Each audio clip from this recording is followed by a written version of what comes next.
Hello everyone, this is part 2 of module 3 of research aptitude. In today's class we are going to discuss types of research hypothesis. First one is based on the number of variables. Classification of research hypothesis based on number of variables. First one is simple hypothesis. This predicts the relationship between a single independent variable and a single dependent variable. In this simple hypothesis, we are discussing the relationship between a single independent variable and a single dependent variable. Example for that is smoking leads to cancer. We know that smoking leads to cancer. So, how smoking will affect our health and leading to cancer. Second one is complex hypothesis. These predict the relationship between two or more independent variables and two or more dependent variables. It says that shows the relationship between two or more independent variables and two or more dependent variables. Example for that is smoking and other lung drugs leads to cancer. Here we say that smoking and other drugs leads to cancer. That was the example. Second one is based on the direction of relationship between variables. The classification based on the direction of relationship between variables. First one is directional hypothesis. Here, directional hypothesis predicts the specific direction of the relationship between variables. It shows the direction of the relationship between variables. They propose that one variable will have a positive or negative effect on another variables. Here we are discussing the one variable has a positive or negative effect on another variables. Directional hypotheses are typically formulated when there is prior theoretical or empirical evidence suggesting the direction of a relationship between variables. These are mainly using the situation where we have a prior theoretical or empirical evidence suggesting the direction of relationship between variables. Example for that, a research may study the hypothesis as high school students who participated in extracurricular activities have higher GPA than those who do not participate in such activities.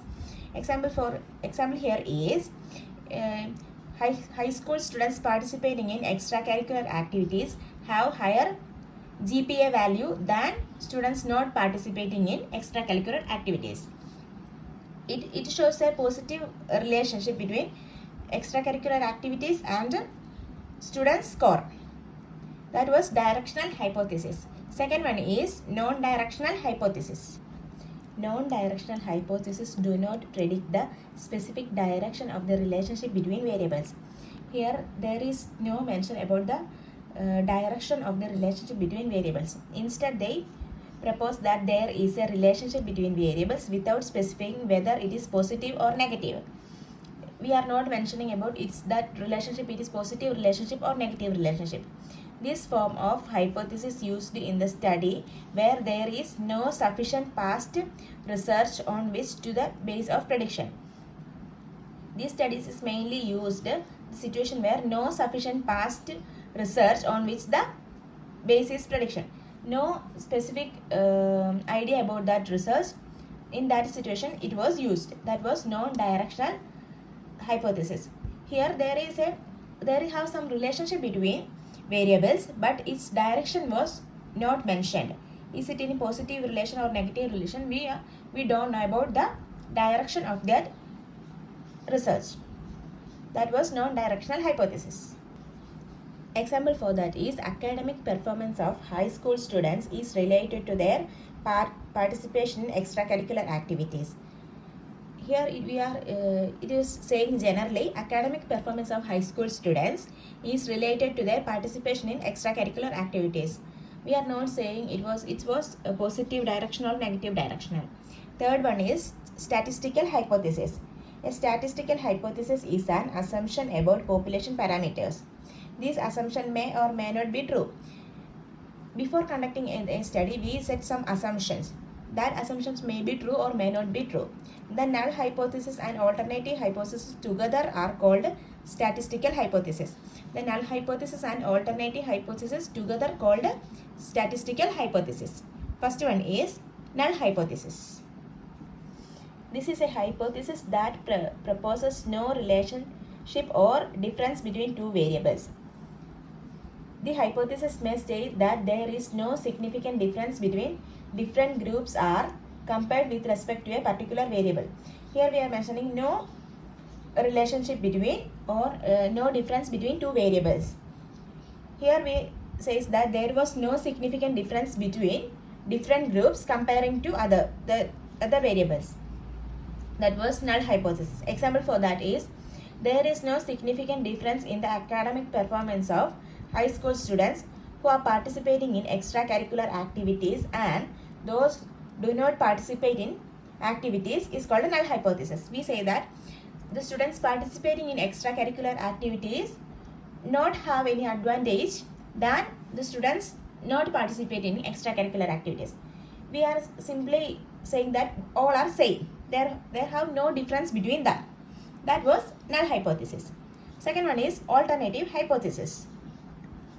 This hypothesis proposes a relationship between two or more variables, symbolizes as H1. Here we say that there was a relationship between two or more variables. That was alternative hypothesis. Alternative hypothesis suggested as is mentioned as H1. Null hypothesis is mentioned as H0. The alternative hypothesis is a statement that contradicts the null hypothesis. Alternative hypothesis is, as its name suggests, it was alternative. It rejects null hypothesis. It is opposite of null hypothesis. And it gives suggestion that there is a significant difference between relationship between variables. We say that there was a difference between the two variables. That was alternative hypothesis. In null hypothesis, we consider all as same, but in alternative hypothesis, we consider it as different.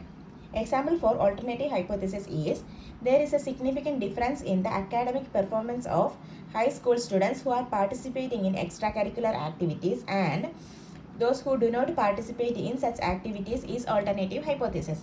Here we consider that there is a significant difference in the academic performance of students participating in extracurricular activities and students not participating in extracurricular activities.